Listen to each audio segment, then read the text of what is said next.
Hi chickens, this is a video for Self-Love September with a few thoughts that I hope you'll find helpful. I'm going to probably film loads of kind of small videos in some sort of mini series that I can upload as and when I feel called to do so, because I'm really struggling this month to find the time to create videos, which has been somewhat of a source of irritation for me. But I really want to get as many tools and as much kind of material out into the world as possible for those of you who are interested in cultivating a greater sense of self-love and want to hear from me on this. So if you see me wearing the same thing for a whole bunch of videos, that'll be why. I'm going to make a load of them and then upload them kind of in a steady stream, possibly, because time is of the essence. So yeah, what I wanted to talk about today kind of spontaneously is something that I personally call my toxic triggers. And you might choose a different word for this, a different term for it, and that's fine. But I just kind of feel that it's something that rolls off the tongue, and it's something that really I relate to in terms of what I'm talking about, toxic triggers. And in my own life, on my own journey of self-love, I've had to learn to identify my toxic triggers, to actually acknowledge when they are in the driver's seat, and to think very seriously about why I keep allowing them to do what they're doing to me, and to make the conscious decision to move away from them. So I want to talk to you about toxic triggers, and hopefully it will help you to identify any that are kind of encroaching on your life and encroaching into your headspace, and help you to identify them, because it's only once you catch yourself in the act of engaging in this stuff that you can dismantle it. I really believe that conscious change can only come from a conscious place. So with that said, for me, a toxic trigger is a cycle, a behaviour, a certain thought process or influence or subject or topic of some kind that you actively engage in to the detriment of your sense of self-love and self-worth.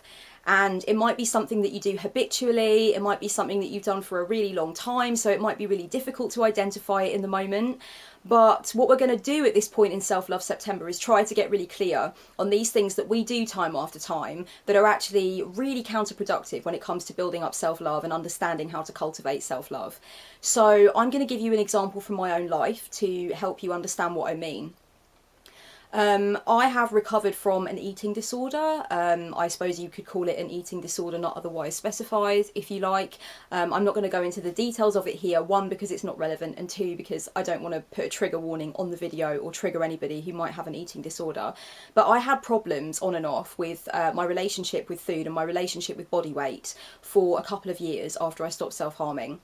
And when I went into recovery and I started to consume a normal diet again and try to kind of readjust the way I felt about my body and the way I felt about weight and essentially the way I felt about control, because that's what eating disorders are really all about, I realised that one of my toxic triggers was fashion magazines and fashion blogs. Actually, I've always had a pretty healthy interest in the fashion world. I wouldn't say it's excessive, I wouldn't say I ever wanted to get into it for a job or anything, but I've always been a lover of waking up in the morning and getting dressed, and I've always been interested in what the designers are doing, but I'm also interested in things like upcycling and thrift shopping and stuff like that.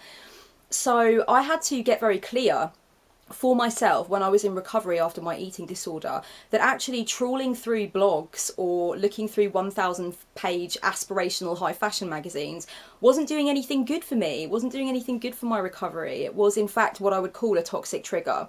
It kind of made me shit talk myself a little bit. It made me kind of aspire to have kind of a certain physique, and then it made me think more about unhealthy eating habits, and it got me into that cycle of thinking, why am I in recovery? This is what I really want. I don't know why I'm sabotaging it by being in recovery.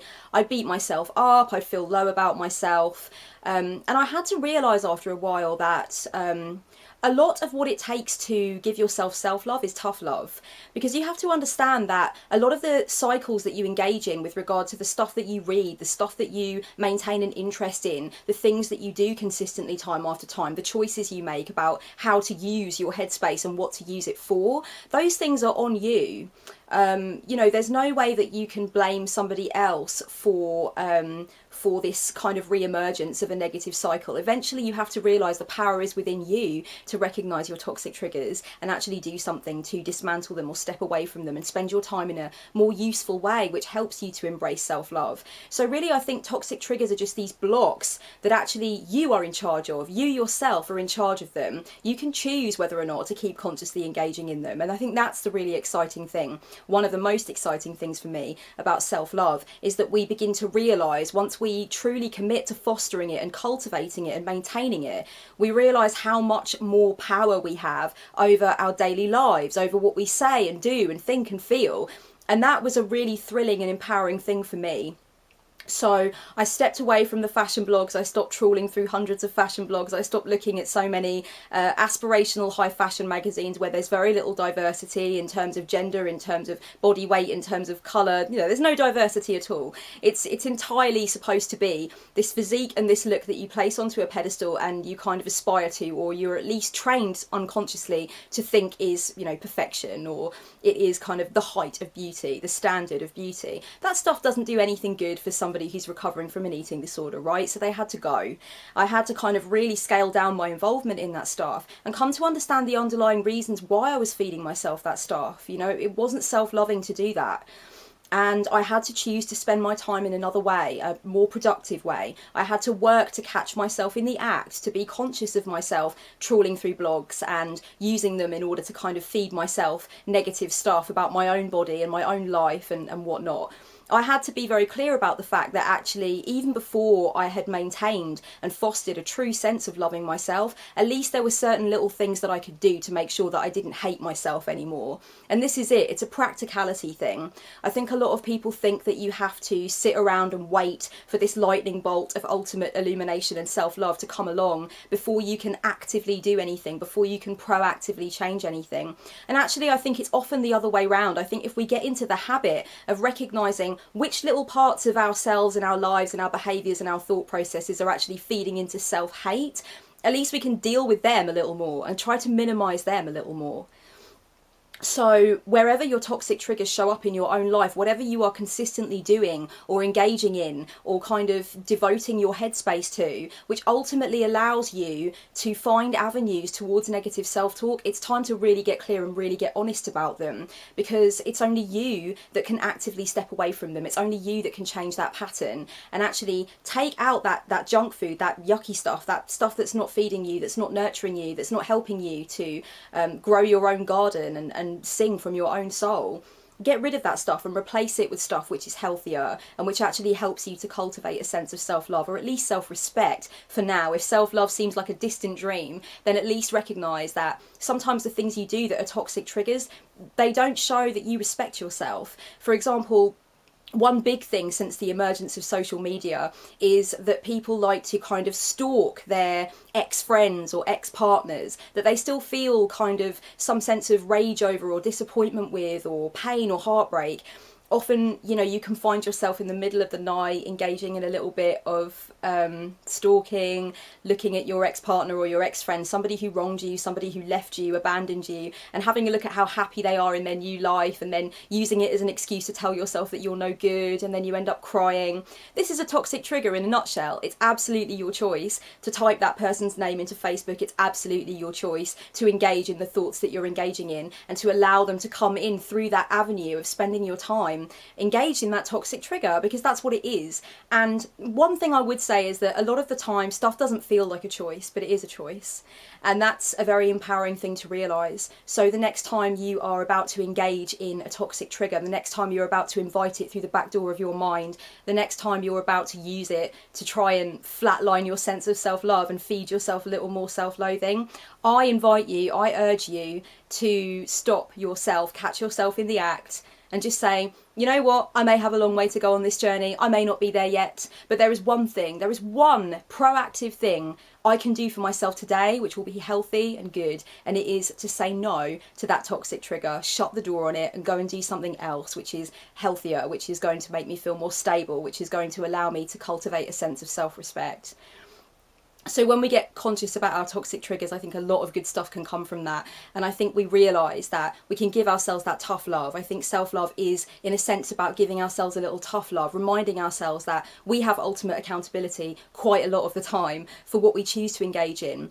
And often we open the door to loads of nastiness that really need not be the case. It really need not happen. We really can make another choice in that moment. And I think every single time you manage to avoid or step away from a toxic trigger, it's time to congratulate yourself. It's time to praise yourself for that, because it's really bloody hard.